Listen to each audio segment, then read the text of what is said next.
So, a very warm welcome today to Frits Koster, who's joining me on the Mindful Compassion podcast to talk in more detail about the four friends for life.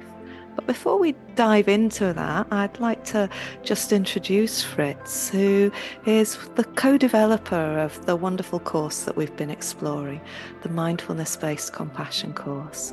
And Frits has a very interesting background that brought him to this work, and I'd like to invite him to say a bit more about that as we move into the podcast. But Frits, are there any brief words of introduction you'd like to share before we join together in you guiding us in a landing practice?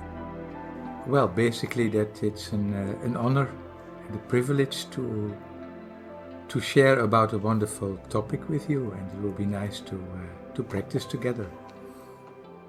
The honour is all ours as listeners, and it's such a privilege to have had the opportunity to talk to both you and to Erik. So yeah, feel very, very blessed and humbled that my work allows me to meet with you and share this with the world. Well, thank you for doing this. Yeah. Well, and I may invite you all for a short landing practice. You may make yourself comfortable, sitting, standing, lying down, whatever is helpful.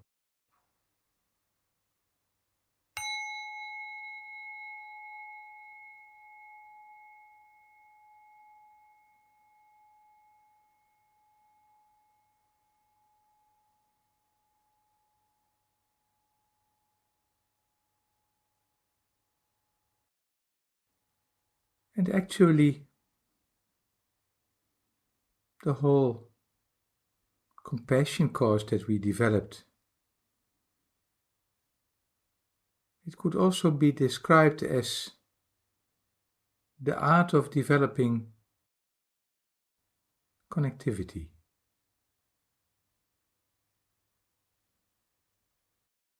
In relation to others, in relation to the world around us, in relating to ourselves,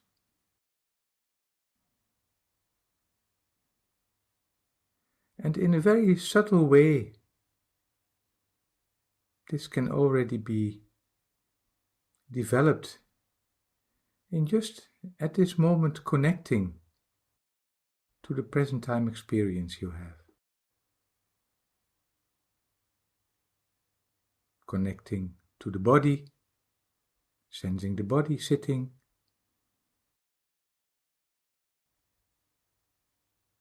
and if you notice that muscles are tense, are working, but they wouldn't really need to work now at this moment, well then, by kindly acknowledging this, there may be some space for softening here or there.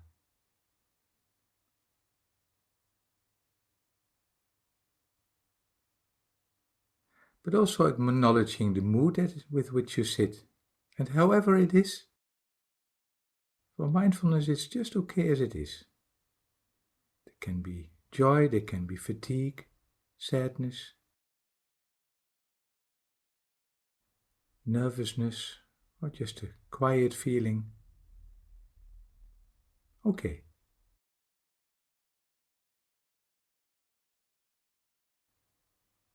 Connecting with sounds that come to you. Maybe from the street where you sit, in the house, or maybe in the room. Sounds from the voice that's speaking to you. On such moments, being aware of hearing or listening.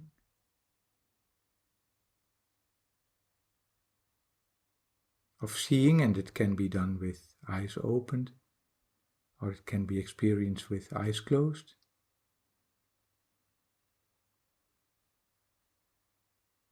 Maybe smelling for some.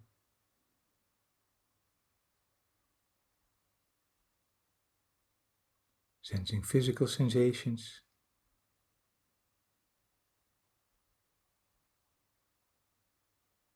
Or noticing thoughts.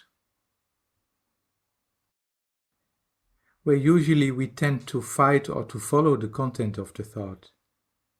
Or with mindfulness, you've developed the skill, the liberating skill, you could say, to also to simply greet the thought, as a little flow of energy and information. That you don't need to fight and you don't need to take the content too seriously at this moment, but simply, thinking.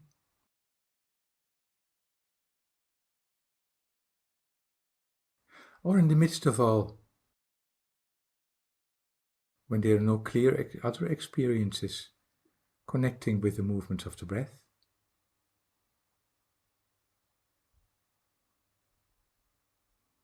Or connecting with the sitting, breathing body.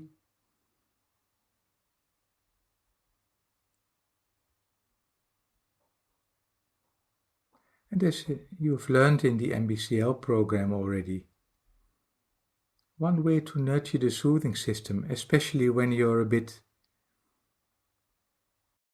in the threat or the drive system, to be kind with that, but then to gently invite the breathing to slow down a bit and to deepen, so that you sort of kindly influence the breath for a while. Deepen the in-breath, deepen the out-breath.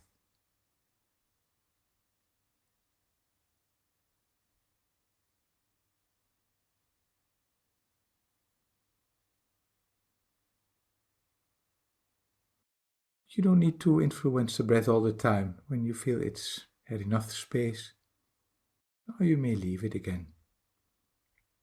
And simply still sit in a relaxed manner, acknowledging whatever comes by. Or when there are no clear experiences, or as an inner resetting, then you may connect with the movements of the breath as they flow by themselves.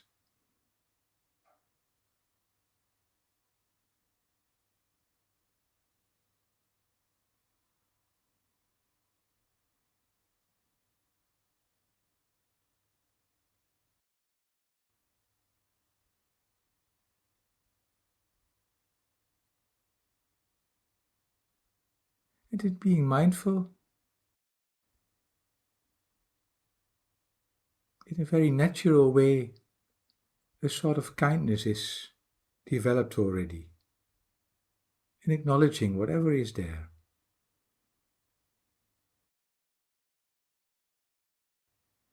You may also still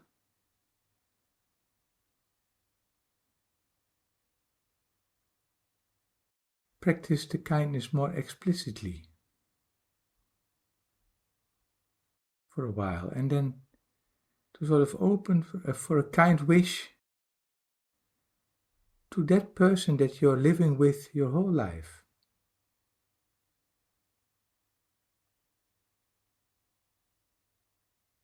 A kind wish to yourself.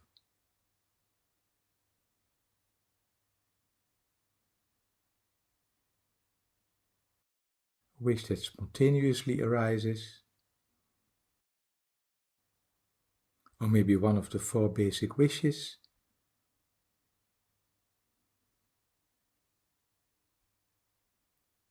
A wish for safeness, good health,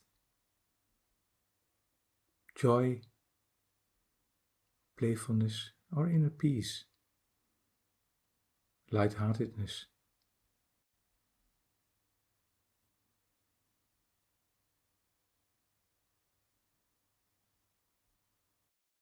Or for some, as you've most likely met in the program of the MBCL, maybe a paradoxical wish may be the most connecting now.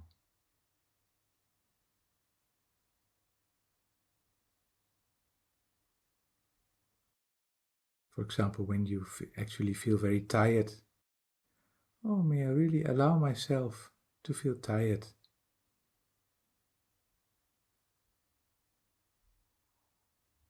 Or tense or sad. That can sometimes also be very compassionate. And allow kind or compassionate wish to be gently repeated for a while in a way that feels connecting for you.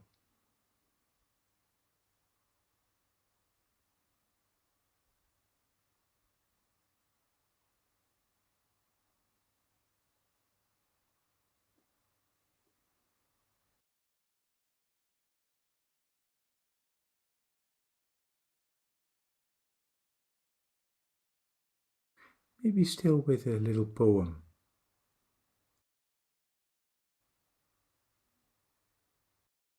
By a mystic from Belgium, Karel Staes.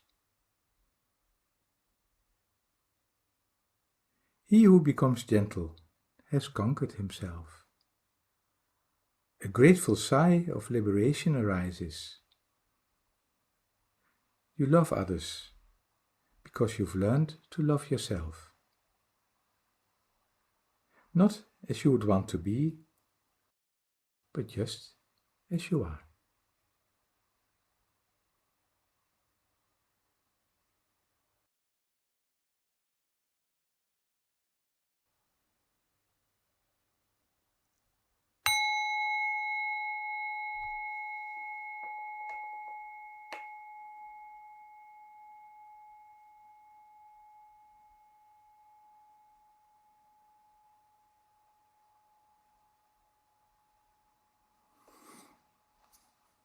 Thank you so much, Fritz. That was a beautiful practice and beautiful words at the end as well.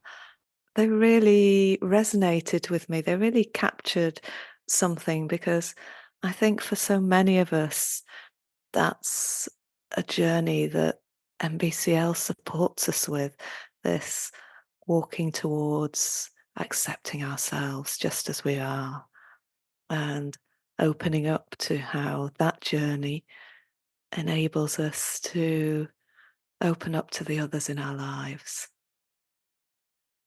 Yeah.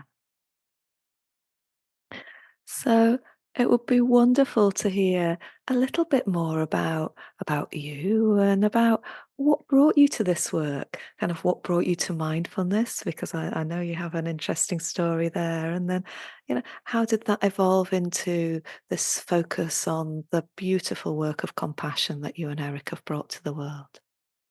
Yeah, well, you have a few hours. Now I'll do it briefly then, but well, I've been very blessed, I would say, that I met the practice of mindfulness when I was very young. I was only 20, 21 years old. And at that time, I was actually not happy. If I look back, I was depressed and not knowing what I would want to do with my life, actually. I would have many opportunities, but I didn't know. I couldn't choose, and then I met a Thai monk who was teaching Vipassana meditation then.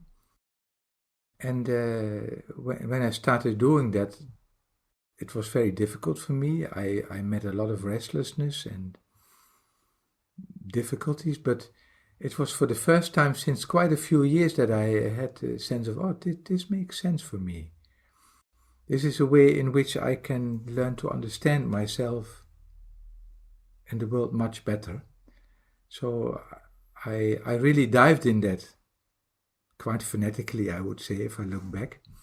But then I still had to stay a few years in Holland for doing a sort of a compensation for going in the army. Then one had to do social service. And then I started to do retreats, and I collected money to make a journey to Asia. For half a year I was planning to travel around, some in Southeast Asia and Nepal and India, and then to stay 3 months in a meditation center in Thailand with the teacher of that Thai monk that I had met. And then I would come back to study psychology. Well, the study of psychology has never started yet, because then when I was in Asia, I felt very much at home there. But also I had a very good connection with the teacher there, with whom I was doing a long time retreat, and say 3 months. And I was just starting to think about, oh, I have to go back soon. And then I got a message from Bangkok where a senior monk that I had met in a big monastery there, he offered me that I could become a novice monk if I wanted to. And that there was somebody to take care of that. And so, well, I hesitated. But then I decided, okay, I'll do that, knowing that monastic vows in Southeast Asia, one doesn't need to take them for the whole life, but it can also be for a few weeks or a few months or a few years. Then I decided, okay, I'll do that 1 year and then I'll go back. But it turned out I've been there for about 5.5 years, first as a novice monk and then as a fully ordained monk, as that's called, and studied and meditated in Thailand, Burma, Sri Lanka, Malaysia, such countries. And I was quite at ease there. But then at a certain moment, my first teacher came back and he wanted me to come back to Holland to support him in teaching and in taking care of a meditation center in the north of Holland. Again, with hesitation, I decided, okay, I'll go back then. And I must say, it has been very good to go back. Because like in healthcare, there's a word that says hospitalization, where people, especially people who are very much alone or old, when they come in a hospital, then they don't want to go back to their home. But in that sense, I had been monasterialized, something like that. And it was good to go back. But at the same time, it was difficult to keep up with the monastic vows in the West. And so at a certain moment, it was also very good to disrobe again. And to also to explore falling in love and having a relationship and working. And I was too old then to still study with a scholarship. I was then 35 or so. But then I decided to work in psychiatry because then I could follow a sort of a study to be a nurse, a psychiatric nurse, and then study and work. In the Netherlands, at that time, there was a shift, or after a few years in the beginning, if I would say something about mindfulness, then psychiatrists would really think I would be a bit weird. But then the MBCT program became well known in the mental health care in the Netherlands. For me, then it was a very easy shift to a friend of mine had organized a teacher training in MBSR and MBCT, and then to follow such a training course, and I started to work with mindfulness in psychiatry with a psychiatrist in the province of Drenthe. We set up many things, and then I met Erik at a certain moment. He came to a normal meditation evening I was guiding because he doesn't live so far from me, but we had never met. And then we spoke a bit, and then it turned out that Erik was a psychiatrist, and that I was working in psychiatry, and he followed what I had set up with in that other clinic that I was talking about, and then he asked me if I wanted to come and work with him in the clinic in Groningen to set up things in mindfulness there also. And we started to teach together a lot, client and healthcare professionals did teachings and mindfulness. We had a mix of MBSR and MBCT, and then we very soon both agreed it should be good to have a follow-up training, because we saw that clients were really often moved by the open atmosphere of the MBSR, MBCT, like a trans-diagnostic approach. But then after the course, we could see that they would easily lose it again. And often it would be different reasons, of course, but one very important one, because there was a very harsh relationship with oneself and the world sometimes also, of course. Then we decided, we should have a training course where kindness is more the central theme. we didn't develop many things, we didn't make up many things ourselves, just a few things. But just like John Kabat-Zinn brought valuable things together from the East and the West, we try to do the same with compassion. Like Erik brought, he met Paul Gilbert as the first one. Well, I was reading from Tara Brach. And and Erik met Rick Hanson, and I had the Buddhist background where I could have specific practices, and so we've been weaving together this MBCL program in a way, and in the beginning it would basically for clients, but then we tried out for healthcare professionals also, and there wasn't much difference actually. Well, maybe that the healthcare professionals, on the outlook, they would have a life which would seem more in balance, but a lot of burnout issues, for example. And in that sense, well, we started also offering more and more to healthcare professionals, and later on, it is spread to other groups also, like and to other countries. And as a last thing about myself, well, I'm living. I would say, well, very happily married with my wife, Yeti. We also teach retreats together. And we have a wonderful little cat as our little daughter, and in the north of Holland we live, yeah. Beautiful, yes. And I enjoyed our conversation about the importance of the companion animals in our life that we were sharing before we started recording. Yeah. And I must say, I've had the privilege to attend a retreat guided by yourself and Jetty, and particularly appreciated her very sensitive guidance of the mindful movement practices and supporting me, because I've got arthritis in my hips. So I've traditionally found sort of sitting on a stool quite uncomfortable, and she really supported me in finding a way that I could work with that in a compassionate way. Okay. Yeah. I'll tell her that. Yeah. Please do. Yeah. Yeah. Thank you so much for sharing a taste of your story, because I've heard bits of it before, but each time I listen to you sharing, I learn something new and get a different perspective. And it's lovely to be able to share that with listeners too. And one of the things that strikes me about you, Frits, is that because probably of your sort of time as a monk and really living the practice in that way, you have a real gift for explaining some of the complex Buddhist ideas in a very accessible way for people who are perhaps coming from a quite a secular background. And I know you've written a number of books as well, not just the mindfulness-based compassionate living books along with Erik, but a number of books that if people want to explore that deeper for themselves, they can. But today it would be lovely to use your particular insights and background to delve a little bit into one key aspect of the MBCL course, which is the 4 Friends for Life. Yeah, and I can really say, when I touched upon it, I find it one of the most beautiful models in Buddhist psychology. And it's also really wonderful how the contemporary positive psychology has also welcomed these qualities.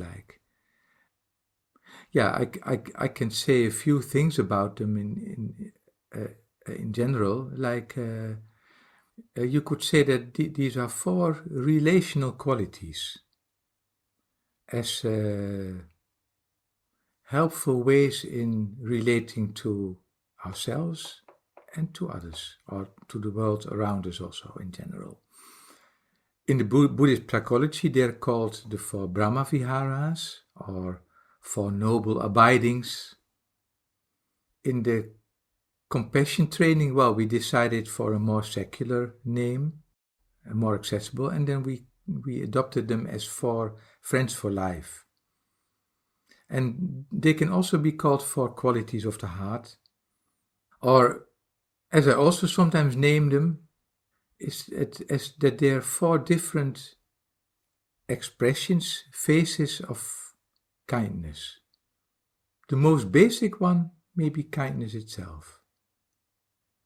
It is a sort of an attitude, in which there's a wish for well-being, a general wish for well-being to others, to ourselves. In a beautiful metaphor that can be described as the agreeable sunny weather on a pleasant day, something like that. But now, we also meet difficulties in life. The second expression or phase of kindness, it's much more connected to, it could be called the kindness in relation to pain, suffering that others experience, compassion to somebody else, or again, compassion to ourselves. And that can maybe be compared then in that metaphor like with when the sun goes down and we meet the darkness of the difficulties. Then there's a third expression of kindness which is more vibrating, jubilant, I hope that's an English word, or celebrating also. And that's called sympathetic joy, or a word that's very new. Dacher Keltner expresses it, awe. Yes. A-W-E. That we can experience, and it can also be sympathetic joy when it's really when we feel joyful about the success of somebody else, materially or immaterially, or in relation to ourselves. And that can be compared then in that beautiful metaphor as when the sun rises in the morning. Then the bird starts to sing and the nature gets vitalized. So it's a very vitalizing kindness. Celebrating. And then there's also still a cooler expression of kindness, which can also be very helpful in relation to others, in relation to ourselves. And that's called equanimity. That's not cold, but it's a kindness which is less involved. In that metaphor that I used, that nature metaphor, it could be compared with the light of the full moon. It's not so warm as the sun. It's cooler, but it's very helpful so that we don't get lost in the dark and we can refine our way. And all these four, they can be valuable. And of course, the practice of mindfulness can help us to attune with wisdom more like, which one is the most connecting now in relation to others, in relation to myself. So these are the four friends for life in brief, you could say. Yeah. Thank you. That's a really helpful overview. And I love the nature metaphor. I think that really helps to bring a felt sense of the four different qualities to life. And I just want to acknowledge that my personal relationship, perhaps the evolution of my personal relationship with the four friends, as someone in the helping professions, and I'm sure you saw this quite regularly, and that the kindness and compassion elements of the friends, they sort of more my kind of comfort zone, my default area. But when it came to working with sympathetic joy personally, as somebody with a lifelong experience of depression and low mood, I've found that a real insight to try and bring more of those qualities into daily life. And I think the beautiful blend you talked about of the way that the program does include some elements of positive psychology and the work of Rick Hansen, for instance, has really helped me to be aware of the balance and to take positive actions when it might be helpful.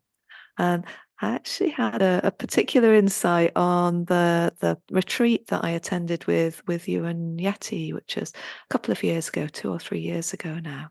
and you were talking about micro moments of joy, noticing micro moments of joy. Yeah. Yeah, it's actually inspired on a beautiful definition by Barbara Fredrickson, a researcher and professor in positive psychology in America, where she wanted to explore love, but then not so much as romantic love, which is also very nice, of course, but she wanted to explore more love as a sort of a kind attitude towards others and self. And then she had this beautiful definition for her research work, where she speaks about love as a micro moment of positivity resonance. And indeed it has beautiful things, because it doesn't say it's always there or never, but we can experience it micro moments, and we can grow micro moments. And the resonance is also that it can be interpersonally and also intrapersonally. So I might recommend, if you listen to the podcast, and if an important person in your life who really loves you asks you, because you've been away for some days, and asks you, "Oh, do you still love me?" Well, then now you know what you can answer. You can then say, "Oh yeah, I have micro moments of positivity resonance with you." They will be very happy with that. Yeah. Yeah, beautiful suggestion to write in the next Valentine's card. Yeah. Yeah. Something like that. Yeah. It's something that I'm really sort of practically much more aware of now, and you could see my hand going, because I'm imagining stroking one of our companion animals, and just in that moment, it really is a positivity resonance between the two of us. Yeah. Yeah. Yeah. Or even, and that's wonderful to realize, if we walk in a city we don't know, but we just meet the gaze of somebody else passing by, and we just share a smile, then that's there also already. Yeah. Or sometimes she speaks about the value of smiling also, and then that doesn't mean like an artificial big smile, but oh yeah, for example, that when I'm struggling with something, and then suddenly you realize that, oh yeah, and then when there's a little bit of a tender smile, oh, see me struggle again with that old issue. Well, then there's also this micro moment of positivity, resonance. Yes. Yeah. So it can be experienced everywhere, actually. Yes. And I'm struck as you're talking, actually, by the power of soothing touch. That's another practice that I've really taken on board since I've kind of learnt these tools. And moments when I'm having a tough time, kind of just bringing your hand to my heart, kind of, oh, this is tough right now. Yeah. It's just so I guess that would be a micro moment of compassion. Yeah, certainly, and Yeah. it's nice that you say that, because you could say that with the gentle inner smile, it strengthens maybe more the generosity in this practice towards others or towards ourselves, and then, for example, to have a touch with ourselves, in a kind, warm touch, or that may nurture more the receiving part of these practices. Yeah. Yes. Yeah. And as you're speaking, I'm struck by the richness, that's offered in the program, that, you know, we explore both the giving and the receiving. We explore both our relationship with ourselves and our relationship with those around us. And it's really quite a web. You talked about weaving, kind of. It's, yeah, we're weaving something quite intricate and beautiful. Yeah. And for all, we all meet our strengths and also our parts that may have a little bit more development still. I remember that receptive part for me that has been really hard for many years. That may have actually also inspired me to develop with Erik this program, because I could be very kind to others, really. Overly kind even, sometimes. But to myself there was not so much kindness. And also in the years that I practiced in Asia, then Asian teachers would see that sometimes, that I was also very harsh in the practice of mindfulness, of vipassana meditation. And then they would sort of suggest to practice some kindness practice, the loving kindness practice. And then I would politely say, oh yes, good idea. But immediately in me there was another reaction that would say, no, that's for softies. I'm not going to do that. That's not a real way to enlightenment, whatever it could be. So, and it has been quite a long process that I started to sense the value of kindness and compassion myself, and actually of all the four friends. Yeah. Yes. And I think actually thank you for giving voice to that. Sort of, it's always a relief in a way to know that one's teachers have that sort of common humanity, the same struggles. And although I suggested earlier that perhaps the kindness and compassion flavors sat more easily, yes, that was definitely directed outwards, and the learning was about shining the light inwards. Yeah. Which is still a work in progress, I guess, for all of us. Yeah, it's well, I sometimes also mention, well, if you would consider the practice of the four friends as a sort of a hobby, well, then you can do this hobby your whole life. Yeah. Yeah. And there's always a fresh perspective. I was interested to hear your insights around equanimity, because for me it's one that I can sometimes feel a bit resistant to connecting with, particularly in the guided practices where we're really invited to be with the fact that change is the only constant, for example. Yeah, so I wonder if you have any perhaps guidance or pointers for those of us who are similarly inclined to be a bit cautious with equanimity.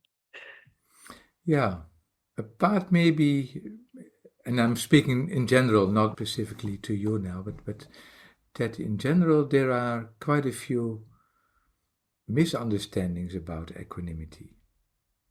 Yes, thank you. For example, when I was in Asia with myself, and also I would hear that, for example, well, a friend monk would get a letter suddenly from the parents in England or somewhere like, and then it was obvious that it moved this person like, but then something like, oh, it doesn't touch me anymore, like, oh, they're just my parents, and I'm equanimous about this, or like nothing touches me anymore.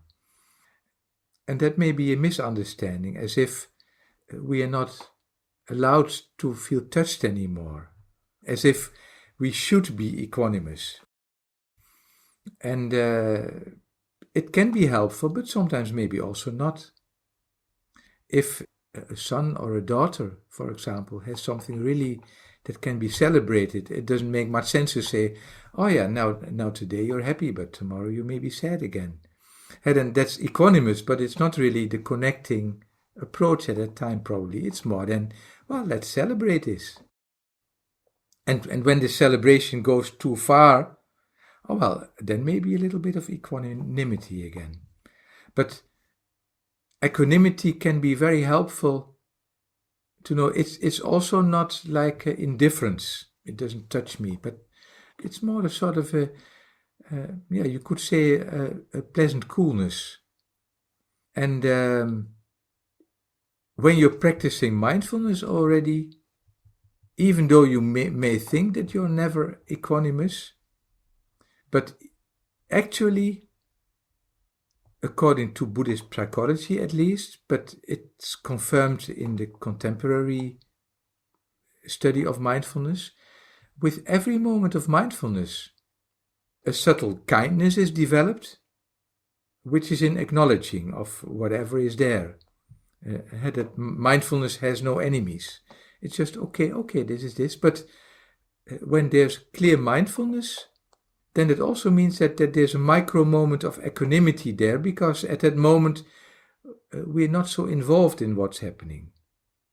For example, I can be very much involved in a thought, and I'm really in it, and I'm fighting with this or that already. And then suddenly, thinking, or fighting, or this is the emotion now. Then actually, that's a moment in which equanimity can be sensed already, because then there's an attitude which is not resisting, and it's also not enlarging, but more like in a state of not being so identified with the experience. Yeah, that's really helpful. And as you were talking, I was sitting with a sense of how, just like your metaphors around the sun and the moon were very helpful to get the big picture of the four friends. You work with some beautiful nature metaphors in the program, and one that particularly resonates for me as someone who works therapeutically with my horses is the story of the horse whisperer, and that's a beautiful way to explore equanimity, I find. Yeah. We might end with that exercise if you wish. Then it might be a nice way of touching upon it. But indeed, it can be a way of understanding it more, also in relation to others. That sometimes it may also be very wise not to do much, but to be there. Yes. And in the MBCL course, I often give also an example of a class. Suppose that you would work as a teacher in a class with children, and that some children, well, they go well, they can learn easily, and everything is quite in balance. Well, you can feel kindness very easily there. You wish them well and to continue like that. But then there may be some children who have a hard time because at home things are difficult with their parents, for example, or they can't learn so well, or they get bullied. Well, then the attitude of compassion may fit very well. Oh, you're really caring for them. And then there may be one child, for example, who suddenly shows a wonderful talent, like in doing some theater work or whatever, suddenly like a talent that wasn't known before, or suddenly things go very well at home. Well, then you can really feel that sympathetic joy. Wow, you're celebrating that with this child. And then there may also be a few children who are a little bit more irregular. Sometimes they're there and sometimes not, but and in learning irregularly. And whenever you try to come close with kindness, compassion, or joy, well, they may easily resist, like, oh, I don't want, like, well, in such an occasion, maybe the quality of equanimity may fit more, like, oh, that with an attitude like, oh, I'm here.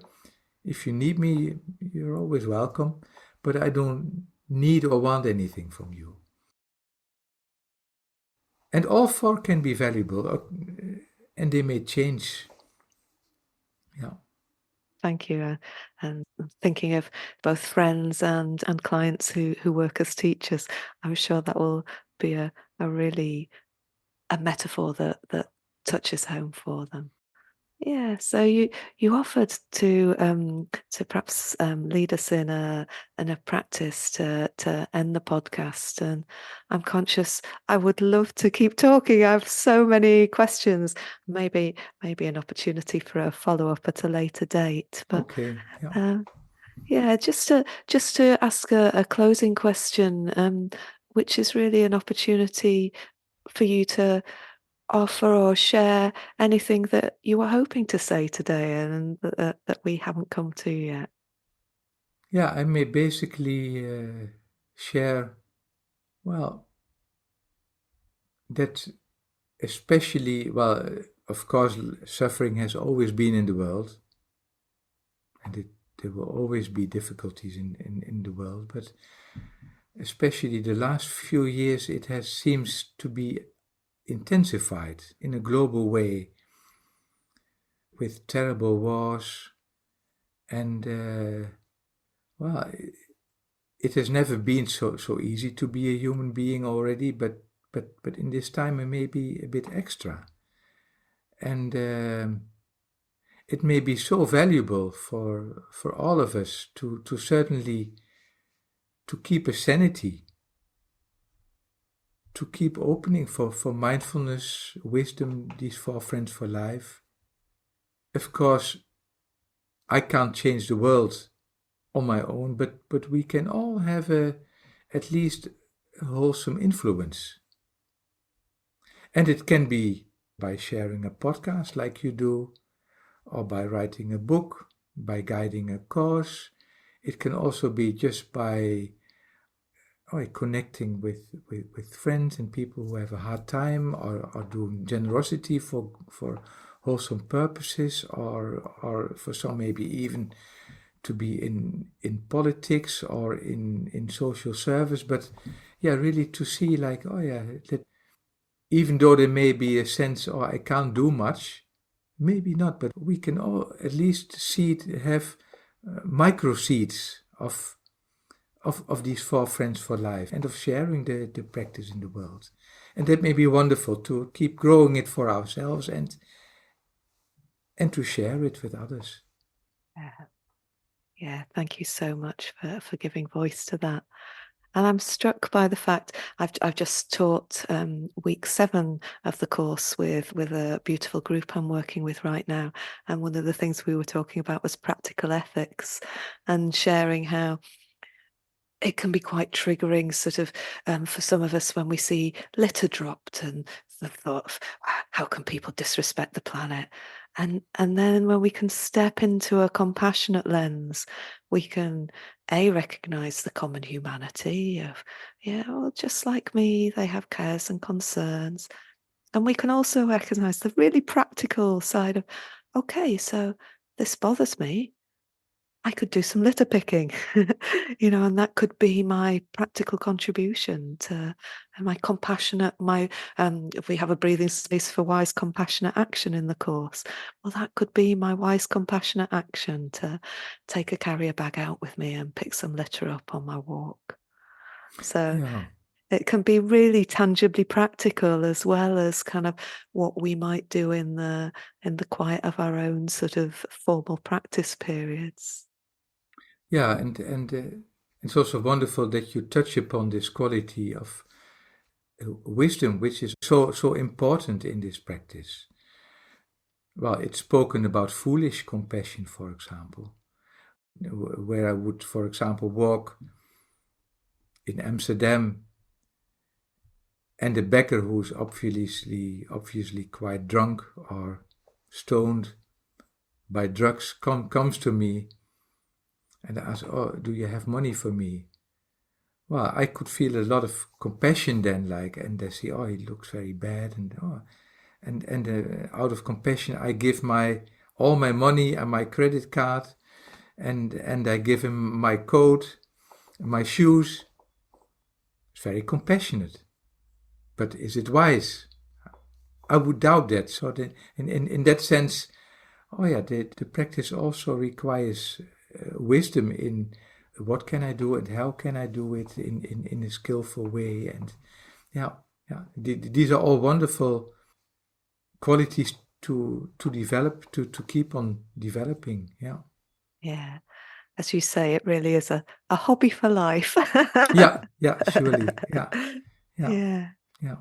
Yeah. So thank you so much, Fritz. It's been such a rich conversation, and one that I really hope we have chance to continue at some point in the future. Um, You're welcome. Yeah, I'm sure I will be on one of your retreats or trainings again quite soon. So thank you. Yes, and it would be really beautiful if you would end our time together by guiding us all in a practice. Thank you for inviting me. And I may recommend to find a posture that's helpful.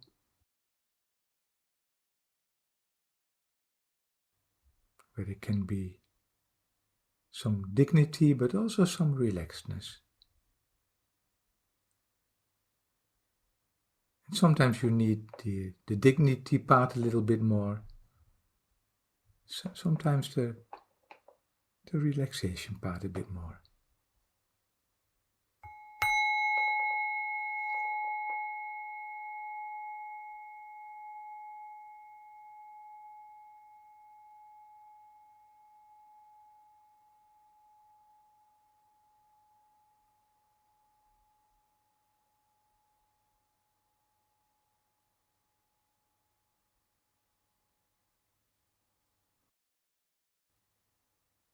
I might invite you to a practice which is actually very easy. You don't need to do much.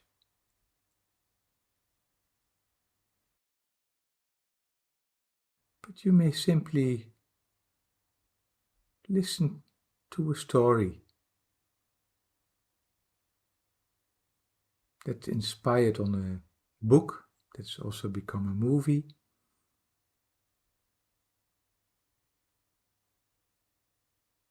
To listen with mindfulness and see what's touched upon.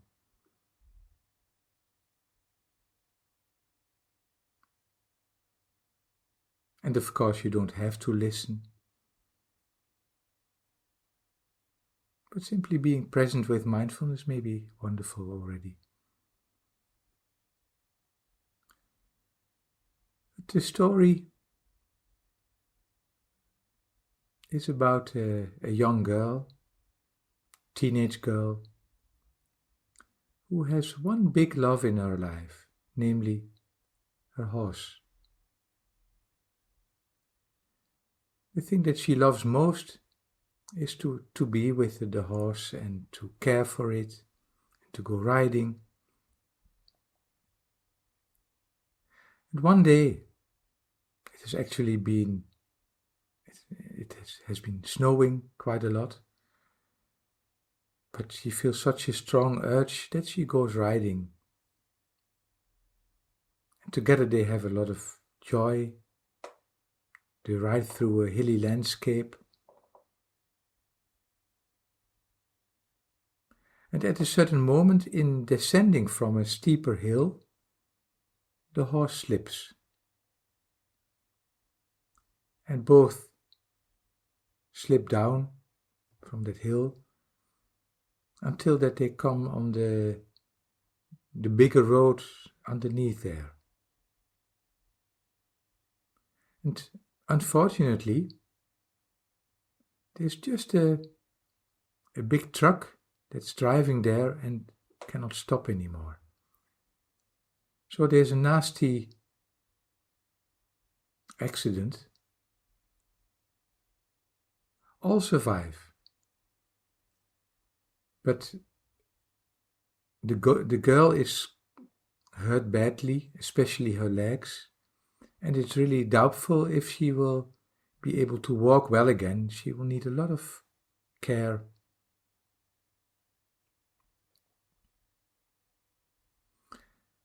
And on top of that, the horse is not hurt physically so badly, but it has really become scared, really frightened, you could call traumatized.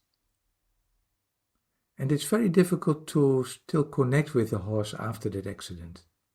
It's become wild, so to speak.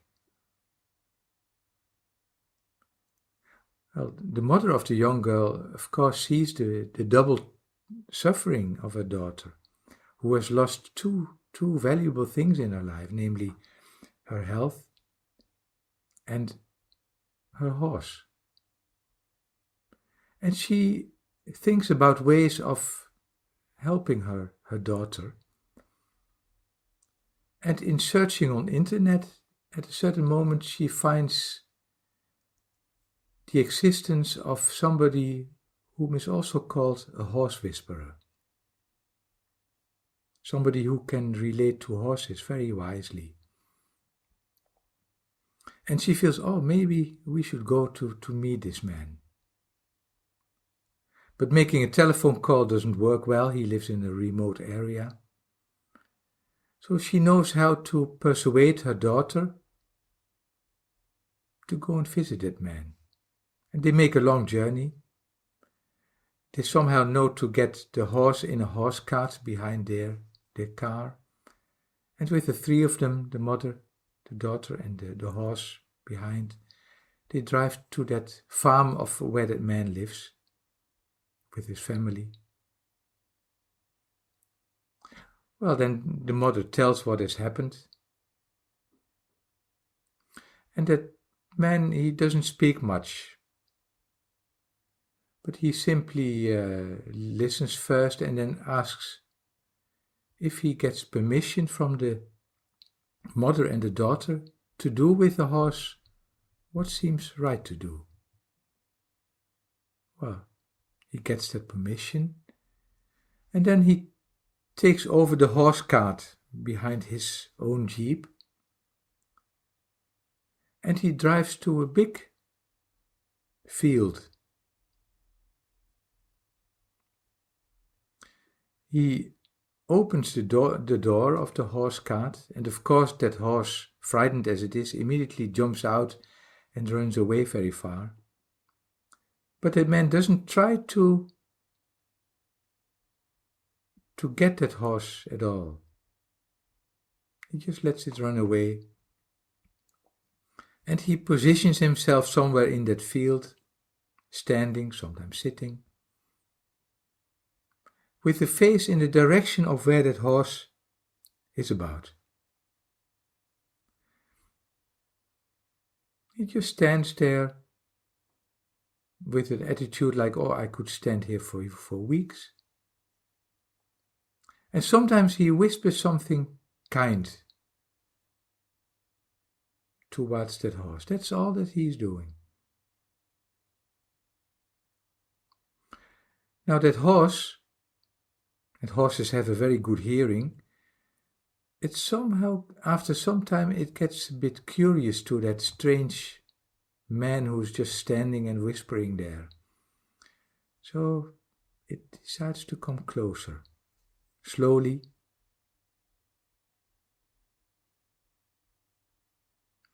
And at a certain moment, it's really very close. That the man could touch it. But he just stands, he keeps standing there whispering something kind. Only when that horse touches the man by itself, with the nose on the shoulder, for example,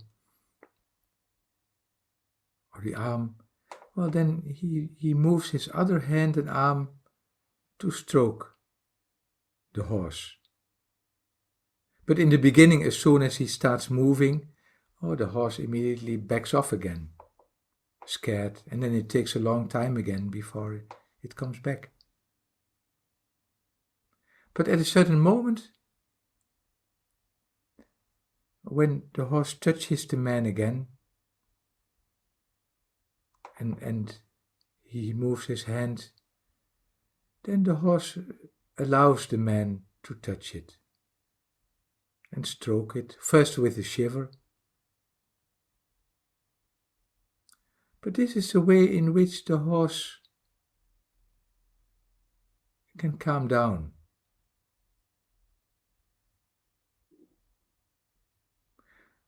Well, and after some time, the girl can also reconnect with the horse.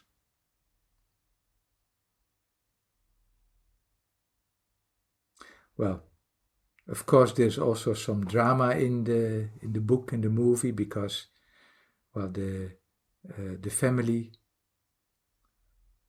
of this man is not really happy with this city woman who falls in love with him, because, well, the lady falls in love with him. Well, if you want to know how it ends, you may read the book or look at the movie. But for now, Sometimes we can also sit, stand, or be present with what you could call the equanimity of a horse whisperer. Maybe now. And then the horses, they are all these experiences that come by. The sounds that you hear, the thoughts that come up in you, sometimes physical sensations or different moods that are touched upon. Well, and we're now sitting with mindfulness. You don't need to grasp these experiences. You don't need to hold them tensely, but only to sort of to innerly stroke what's most predominant at the moment. Now there's thinking or hearing or feeling, whatever comes by. And sometimes there may be many horses, sometimes just a few. Sometimes they can be pretty quiet, sometimes they can also be wild. But it doesn't matter, then we can sort of, acknowledge, greet the restlessness or the peace or whatever comes by.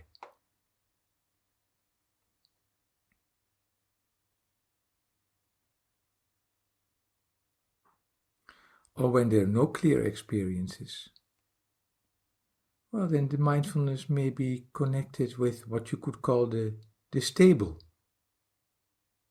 for the practice, namely the movements of the breath.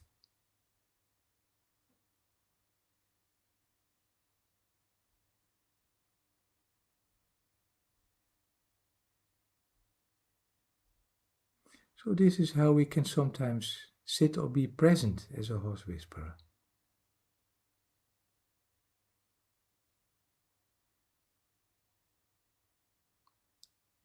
In formal practice like now, or in daily life, amidst all the changes, vicissitudes that we can meet.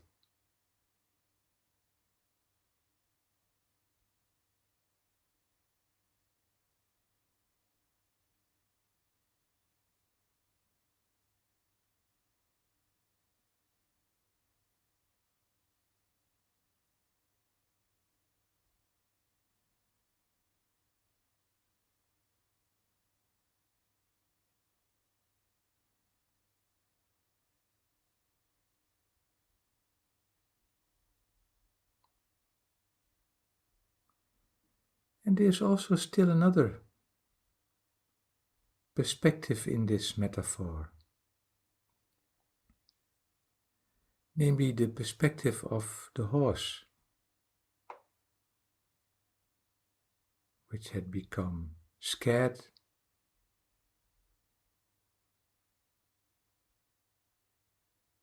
wild, you could say, and that nobody could connect with the horse anymore, and probably with itself also not.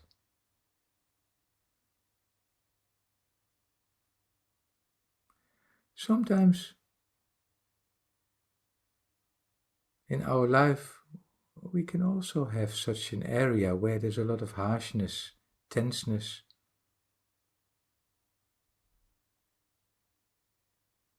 And just like with a horse that trying to control it didn't work. But when it was treated with a more open, patient attitude, then at a certain moment it started to feel the space itself to come and connect.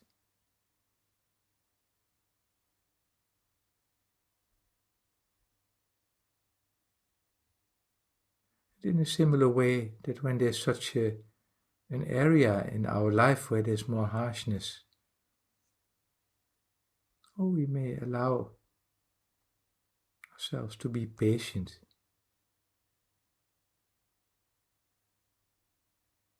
And that gradually it's quite possible that such an area may reintegrate by itself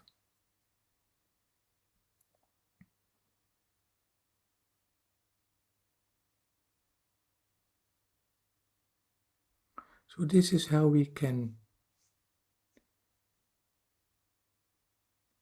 sit or be present with the equanimity and also with the patience of a horse whisperer sometimes.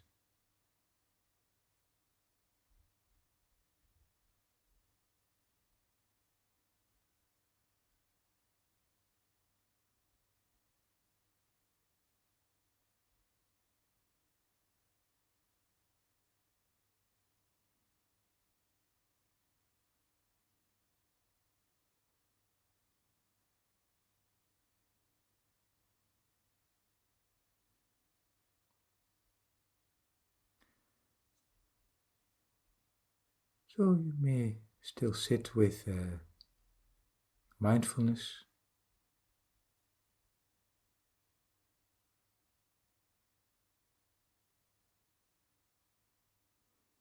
or maybe if you wish still open for a kind wish.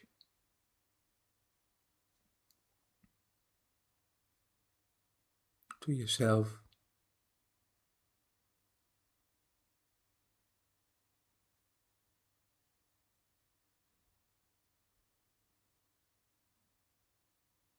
Say for the next days,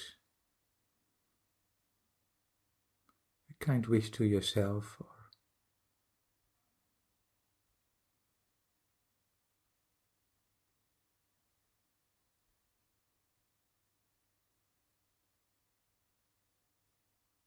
maybe also a kind wish to one or a few dear ones in your life.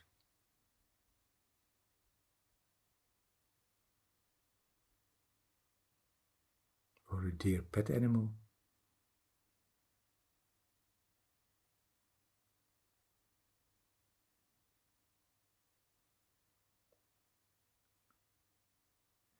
Maybe with a tender smile.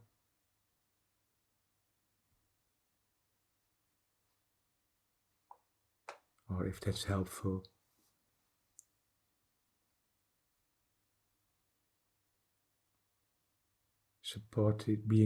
supporting yourself with a gentle touch by one or both hands on the heart or the belly, for example.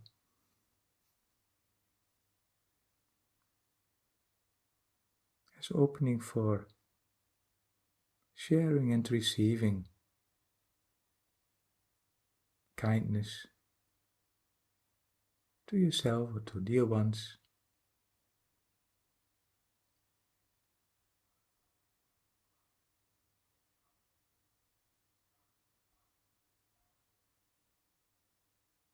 And where the kindness can also have a taste of compassion, offer some joy or sympathetic joy or gratitude, or a sense of equanimity for some, just depending on your practice at the moment.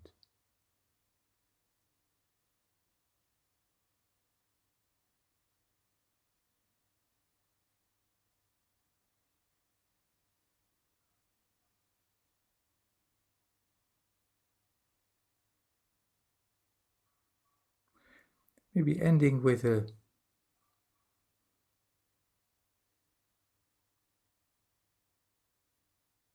poem that's sort of shared by a Tibetan mystic many centuries ago, Longchen Pa.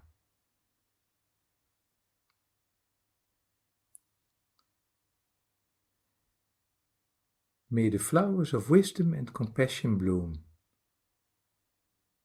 in the fertile soil of kindness, tended and watered with the freshness of joy, in the cool shade of equanimity.